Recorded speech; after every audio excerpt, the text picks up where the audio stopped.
কোনোদিন নামাজ সিজদা দিয়ে পড়তে পারি নাই। এখন আমি ঠিকভাবে নামাজ রোজা করতে পারি। তারপর আমি চলাফেরাও আমি খুব স্বাচ্ছন্দ্য বোধ করতেছি। আসসালামু আলাইকুম, সবাই কেমন আছেন? আশা করি সবাই অনেক ভালো আছেন। আজকে সরাসরি আমি আমার রোগীর সাথে আপনাদের পরিচয় করে দিব।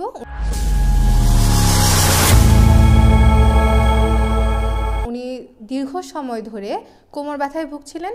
প্রায় 2 বছর আগে কোমর ব্যথার কারণে উনি লেজার সার্জারিও করিয়েছিলেন, কিন্তু লেজার সার্জারি করার পরে উনি বেশ ভালো ছিলেন 2 বছর। 2 মাস আগে কোমর ব্যথা আবার শুরু হয়। তখন উনি আবার সার্জারিতে যেতে স্বাচ্ছন্দ্য বোধ করছিলেন না বা আবার ভয় পাচ্ছিলেন, যেহেতু একবার সার্জারি হয়েছিল। তো ওনার মেয়ে হচ্ছে আমার ফ্রেন্ড, সেই সুবাদে সে আমাকে নক করে, সে আমার যেহেতু ফ্রেন্ড, তো হচ্ছে আন্টিকে বলি আমার চেম্বারে আসতে। তো আন্টিকে যখন দেখে এত পরিমাণে ব্যথা ছিল যে উনি সহ্য করতে পারছিলেন না, কিন্তু উনি অনেক সহনশীল একজন মানুষ, ধৈর্যশীল একজন মানুষ। এরপরও যখন ওনাকে অ্যাসেসমেন্ট করতে যায় যে ওনার তীব্র কোমর ব্যথা এবং উনি কোনোভাবেই মুভ করতে পারছেন না, না ঠিকমতো বসতে পারছেন, না দাঁড়াতে পারছেন, না কোনো অ্যাক্টিভিটি করতে পারছেন না। উনি হচ্ছেন কুমিল্লা মেডিকেলের সিনিয়র স্টাফ নার্স, যার কারণে হচ্ছে ওনার প্রচুর কাজ করতে হয়, প্রচুর লোড নিতে হয় এবং ঝুঁকে কাজগুলো বেশিই করতে হতো। তো আলহামদুলিল্লাহ ওনাকে আমি প্রায় 1 মাসের মতো সময় বলে দেই যে কমপক্ষে 30টা সেশন আপনি কন্টিনিউ করবেন, কিন্তু প্রায় 14টা সেশন কমপ্লিট করার পরে উনি অনেকখানি বেটার ফিল করেন। অলমোস্ট 21 সেশন কমপ্লিট এবং উনি আলহামদুলিল্লাহ ওনার এখন তেমন কোনো কোমর ব্যথাই নেই। প্রায় যেটা বলবো আমি অলমোস্ট আমার প্রেক্ষিতে যেটা বলবো প্রায় 95% ওনার রিকভারি হয়ে গেছে। আর বাকিটা রিকভারি হবে বা মেনটেন করে থাকার উপরে হচ্ছে লাইফস্টাইল মডিফিকেশান। মানে উনি যত সুন্দর লাইফস্টাইল লিড করবে, যত প্রপারলি নিয়মকানুন মেনে চলবে, উনি তত ভালো থাকবেন। এখন আমরা রোগীর মুখে সরাসরি শুনতে যাচ্ছি। কেমন আছেন আন্টি?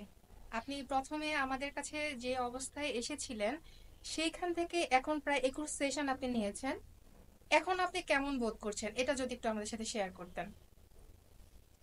আসসালামু আলাইকুম, শুভ সন্ধ্যা। আমি মারুফা ফিজিওথেরাপি নিয়মিত একজন রুগী ছিলাম। 23 সালেতে আমার মাজার ব্যথা পিএলএটি ছিল, সেখানে আমি খুবই অসুস্থ হয়ে পড়ি। তারপরে আমি ডাকাতি অপারেশন করি। অপারেশন আমি ঠিক সাকসেসফুল হইতে পারিনি, তার নিয়মগুলি মানতে পারিনি। তারপরও আমি কিছু দিন ছিলাম, খুব ব্যথা অস্থিরতা ছিলাম, শারীরিকও তো অসুস্থ ছিল। তারপর আমার মেয়ের বান্ধবী ছিল মারুফা, আমার মেয়ে বলল যে মা ওর কাছে তুমি যাও। আসছি ওইখানে, বেশ আমি এখন খুব সুস্থ আছি। আমি কোনোদিন নামাজ সিজদা দিয়ে পড়তে পারি নাই। এখন আমি ঠিকভাবে নামাজ রোজা করতে পারি। তারপর আমি চলাফেরাও আমি খুব স্বাচ্ছন্দ্য বোধ করতেছি। আপনারা দয়া করে আপনারা মারুফার ক্লিনিকে আসেন এবং সেখানে এসে দেখেন যে আমার মতন আপনারা সুস্থ হয়ে যেতে পারবেন। আমি আশা রাখি আমি যেমন সুস্থ হয়েছি এখানে এসে সুস্থ হয়ে যান। খোদা হাফেজ। ধন্যবাদ আন্টি আপনার এত সুন্দর সাপোর্টের জন্য।